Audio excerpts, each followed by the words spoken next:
Hola, ¿cómo están? Feliz de reencontrarme con ustedes. Hoy vamos a abordar un enigma que tiene como centro a San Pantaleón.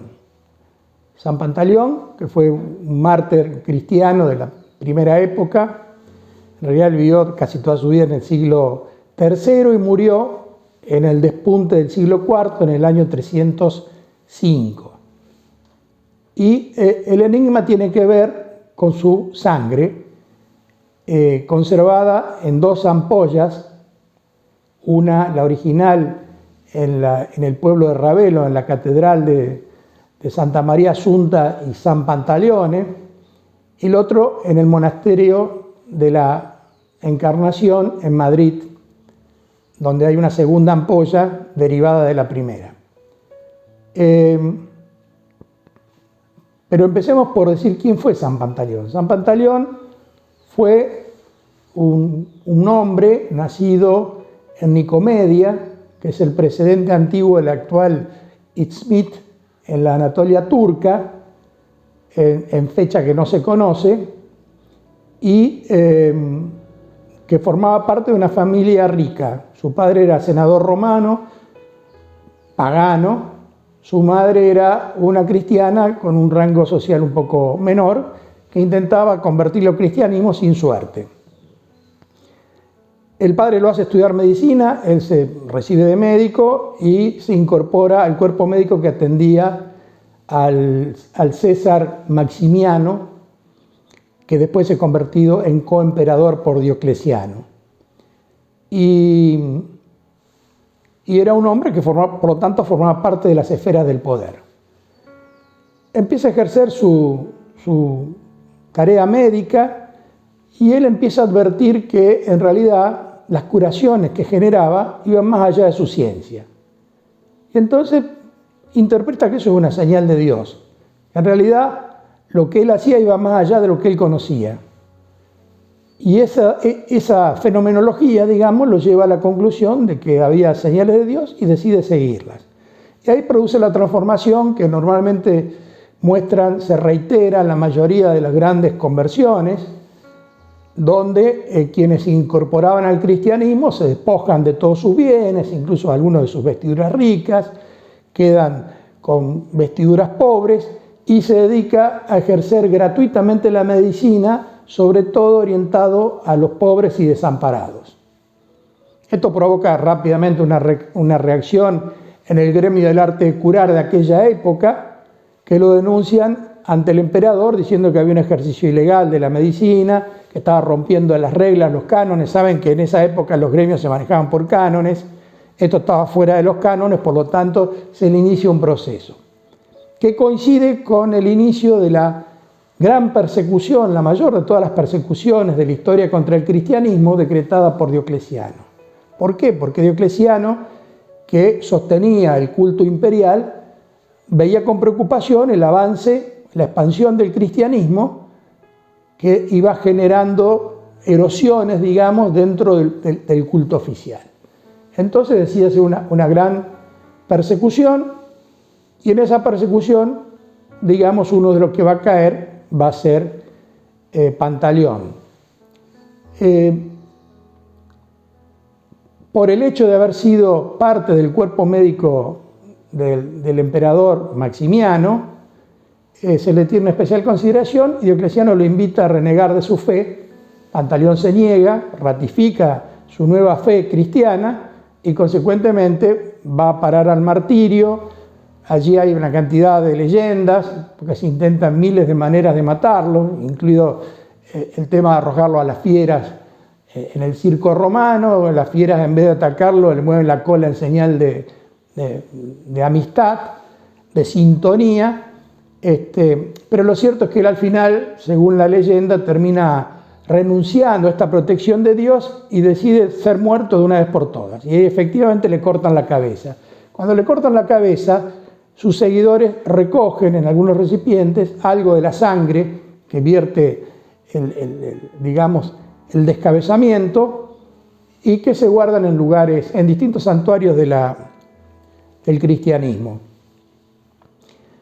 Esa sangre va a llegar a Ravelo, que en ese momento era un pequeño pueblo, delicioso pueblo, dicho sea de paso, vale la pena visitarlo, que queda en el techo montañoso de Amalfi. Amalfi es la capital de la antigua república comercial de Amalfi, que en el siglo IX y en el siglo X rivalizaba comercialmente en el comercio marítimo con Génova y Venecia, y era muy potente. Allí también va a parar una reliquia muy importante, que es la de Sant'Andrés, que se conserva dentro de la iglesia de la catedral de Amalfi, que también vale la pena visitarla, iniciada en el siglo IX y con una cantidad de modificaciones que llega hasta el barroco del siglo XVII y XVIII. Bien, allí se conserva las reliquias de Sant'Andrea, su cráneo y otras cuestiones que ustedes van a poder ver en algunas de las fotos que les vamos a mostrar mientras estoy hablando.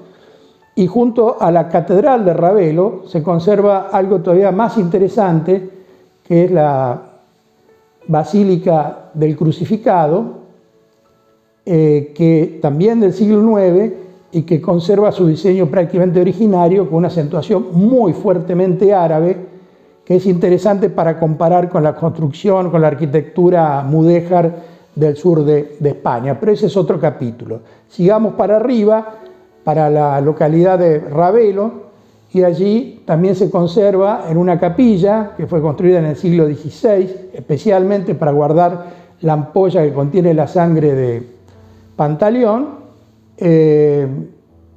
y que, en fin, de allí derivó, se tomó parte de ese contenido en el siglo XVII, por orden del virrey de Nápoles, en ese momento el conde de Miranda, que lo envía a España, al monasterio, al Real Monasterio de la Encarnación, porque su hija se incorporaba como monja o como aspirante a monja, digamos, en ese convento. Por eso la sangre está dividida en dos partes, una en Ravelo, otra en Madrid. La de Madrid en un clima seco, el Ravelo en un clima húmedo, marítimo, al borde del Mediterráneo. Y lo curioso es que el día 27 de julio esa sangre se licua en ambos lugares, todos los años. En el caso de la Encarnación se tiene registro pormenorizado de los últimos 400 años. Nunca ha fallado. Por lo tanto, se convierte en un fenómeno sumamente llamativo. Incluso lo ha estudiado la ciencia, algún científico ha hecho alguna hipótesis de tipo físico-químico, pero el problema es que nunca se ha podido acceder a la materia que está contenida dentro de las ampolletas, que es lo que permitiría hacer un diagnóstico real. Por lo tanto, son puras especulaciones. Otros hablan de fenómenos paranormales. Para esa fecha, tanto en Madrid como en Ravelo se producen peregrinaciones de fieles. Para los fieles es un milagro. La Iglesia no ha dado una palabra oficial al respecto, como ocurre también con San Gennaro en Nápoles, que también se licua, aunque no todos los años, y prefieren hablar de prodigios, es decir, hechos inexplicables, sobrecogedores, pero que no, evitando siempre pronunciar la palabra milagro. Así que este es el enigma que plantea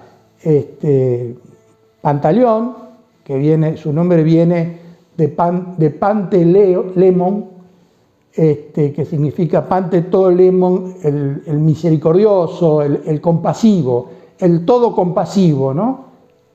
Lo podríamos sintetizar en el misericordioso porque él perdona a sus ejecutores en el momento de la sentencia. Y sus ejecutores también se convierten al cristianismo. De manera que es un fenómeno, digamos, un enigma abierto, donde todavía faltan comprobaciones de distinto tipo. Hay, como dije, quienes hablan de fenómenos paranormales, quizá promovidos por estas feligresías, por la potencia de energía intelectual o cerebral de enormes cantidades de personas. Lo cierto es que no hay una última palabra. Y este enigma abierto constituye la base de este capítulo de hoy, que a mí en lo personal me ha resultado muy interesante y además con una coincidencia curiosa, porque esto lo descubrimos junto con Claudia, mi mujer, en un viaje que hicimos hace años a España, que estuvimos 12 días en España, visitamos la Encarnación en Madrid y descubrimos el tema de San Pantaleón, y después viajamos 5 días a la costa amalfitana y ahí visitamos Amalfi y Ravelo, donde descubrimos la otra parte que me generó toda una confusión. Me puse a leer y estudiar el tema y resulta que el tema era como se los acabo de contar. De modo que yo también fui parte de una coincidencia sugestiva. San Pantaleón es un santo que tiene una enorme devoción en Oriente, empezó en Oriente, en toda la zona de Judea, Egipto, Siria, partes de Turquía, Armenia y sobre todo Grecia, que es donde lo matan, en Patras, en la ciudad de Patras, el 27 de julio de 305.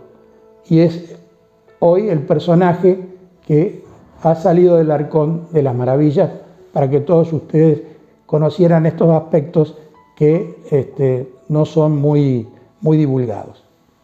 Muchas gracias por escucharme.